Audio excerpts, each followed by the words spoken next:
It's your boy Moolah, and we back with another one. Okay, let's see what they got to say about this Phoenix Lakers game. Y'all know what happened. Let's see what they got to say. Uncle Shay Shay, what is your excuse? Please tell me something. Skip, bust his ass. No homo, pause. Lakers are back in action tonight as they hope to avoid falling down 0-2 to the Suns. Both LeBron and Anthony Davis will be looking to bounce back after disappointing performances game one of the series. And after practice yesterday, Frank Vogel said that he plans on treating LeBron as if he's healthy when it comes to playing time moving forward. So with that in mind, Shannon, who wins and what is the score tonight? Well, Skip, I don't want to make this, let's not overcomplicate this. Anthony Davis and LeBron James cannot get outscored by Devin Booker. Anthony Davis cannot get outplayed by DeAndre Ayton. The Lakers, a bigger of the two teams, cannot get out-rebounded by the Phoenix Suns. 75% of the 50-50 balls that could go either way, the Lakers need to be on top of them and come away with them. You are the underside. I get it that you're favored. You're the lower of the seeds for a reason. Now, obviously, it had a lot to do with injuries. AD missed half of the season. LeBron missed a third or quarter of the season. So we get that. But you are where you are. I expect those two guys to play better. I'm expecting. You know what I'm expecting, Skip. Okay. The Beatles and Sullivan. I'm expecting something of that nature from Go-Jay. Nobody knows the Beatles? You know the Beatles. You do. I do. I'm expecting. I'm surprised you do. I'm expecting what do I call it, Jenny? What's that word? Virtuoso. Yes. Pavarotti at Melbourne. Yes, Sydney, the wherever it Sydney was. Opera House. You remember that performance? Yeah, I was there. That's what I'm expecting. Anthony Davis and LeBron James, I'm expecting greatness tonight. And when I expect greatness from those two guys, they don't normally disappoint. So I expected, I'm expecting probably about 60, I'm going to say 55 to 65 between the two of them. Probably, LeBron going to get them assists up because he figured them out. 5 points I got to apiece. feel like what y'all want to do, how y'all talking. Skip, that's sometimes what you do. You go to a party and you sit back. Okay, it's a chill party. Okay, I'm going to chill. Okay, you go to the party, that thing rowdy, body. I'm right up in it. Rowdy, about game one, y'all not going to send the double team. I'm about to punish Jay Crowder. I'm about to punish Mikal Bridges. AD, Crowder, you know how I gave it to you in the bubble. You know what I do. I'm going to go back to doing that. So for me, Skip, I got the Lakers at a very close ball game. I'm going to take them 110 to 104 over the Phoenix Suns to tie this series, go back home on Thursday, and then we're going to take a 2-1 lead. But AD is going to be the key. AD needs to play like I know AD can play. We're not shooting no jumpers over Jay Crowder. We're going to get his butt down on the block. Too little. You're too little. Okay. So the problem with Pavarotti is you can't ask him to sing "She'll Be Coming Around the Mountain" when she comes. Do you understand? Because that's what's going to happen tonight. This is like a silly song that he's going to be asked to be singing. Oh, you taking the Suns there, I take it. No, I'm taking the Lakers in a cakewalk because all you need to know is that the Lakers were 2.5-point underdogs in Sunday's game one. Yes, they were. They lost by 9, and all of a sudden they are 2-point favorites. Say what? You know. That's a 4.5-point swing, and it is simply because Chris Paul is a right-handed player who will be restricted to playing mostly with his left hand. Right. And you know, and I know what's about to happen. The Lakers will double off Chris Paul onto Devin Booker. That they will force the ball out of Book's hands. Yeah, sure. They will force him to take nothing but impossibly difficult shots. And the Phoenix offense will be even more limited than it was in Sunday's fourth quarter when they managed to score all of 18 points and they still won the game by 9 points, which is completely, inexcusably impossible that the Lakers could let that happen. 18 on the 4? They held them to 18 points. Actually, Phoenix held itself to 18 No, points. we did that. If you do that times 4, that's 72 points for an NBA game. We did that, and they're going to set screens on Chris Paul. So Yeah, they'll rough him up. They'll exactly. That's what we're going to do. For sure. LeBron owes him for the cheap shot that he took. Yep. We get all that. So Phoenix managed to score a he grand gonna total get his of payback. 99 points in game 1. And tonight, I think they'll be lucky to score 90 points. The Lakers are a very good defensive team. They're not a great one, but they're a good one. We're the best. Okay, well, you did statistically rank the best. I don't think you played that way in the last couple of months. Think about what we did, Skip. They did that without AD for half the season. They did that for LeBron James for about 28 games. So even without those games, they never dropped out of the top 5 as far as defense. Okay, this is the best bet of the night.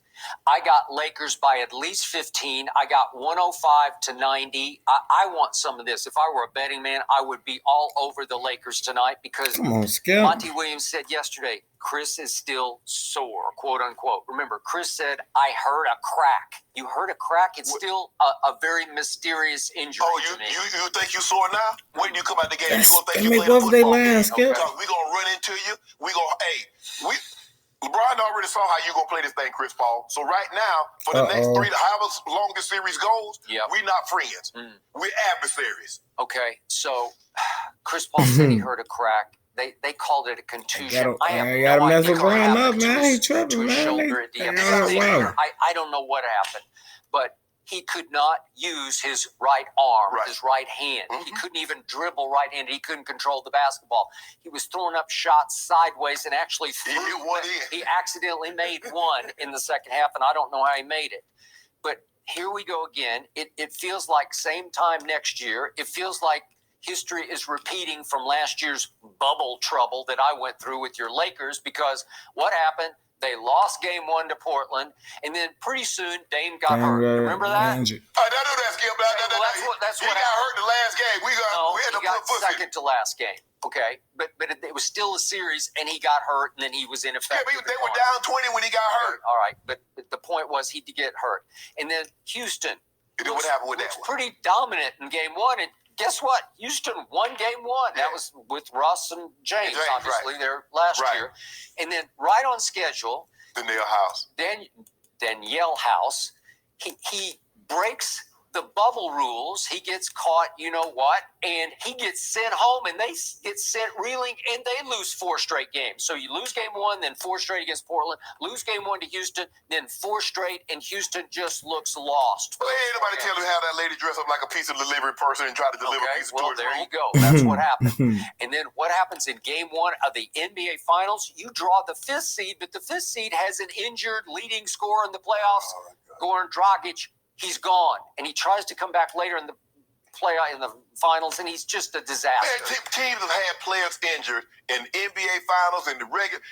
And who's the heart and soul of the Heat last year? Bam. Okay. And kabam, he's gone in game 1 and was never the same. Did you not get breaks in the finals? Hold on. Did Pat Riley not say in the offseason, if we'd been healthy, I'd like to see you healthy now? Yeah. You down 0-2, you healthy now, Pat? Yeah. Okay, but what looks like they've run into a buzzsaw.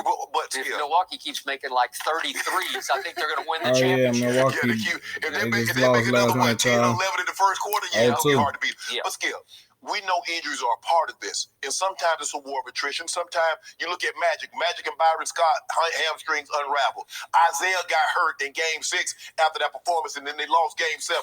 LeBron played the NBA Finals without Kevin Love, and Kyrie got hurt the first overtime game. But nobody seems to mention that. Only when LeBron, somebody from the opposing team that LeBron is playing, do they all of a sudden mention that. You didn't mention that when Kawhi won his title.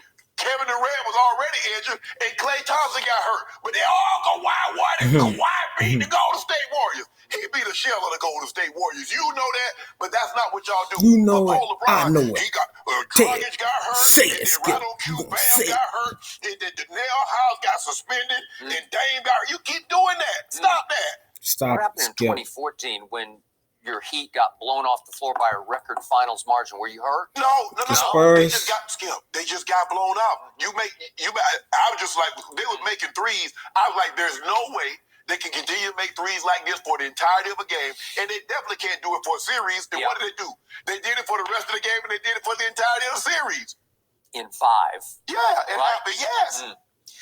Okay, so now, who was it? Richard Jefferson, I think he tweeted that LeBron should look at CP3 the way he used to look at Steph, as in go at him, compete hard with him, forget about friendship. That's what I said. Go. That's what I said yesterday. Right? Okay, well, now you're going hard at a one-armed man.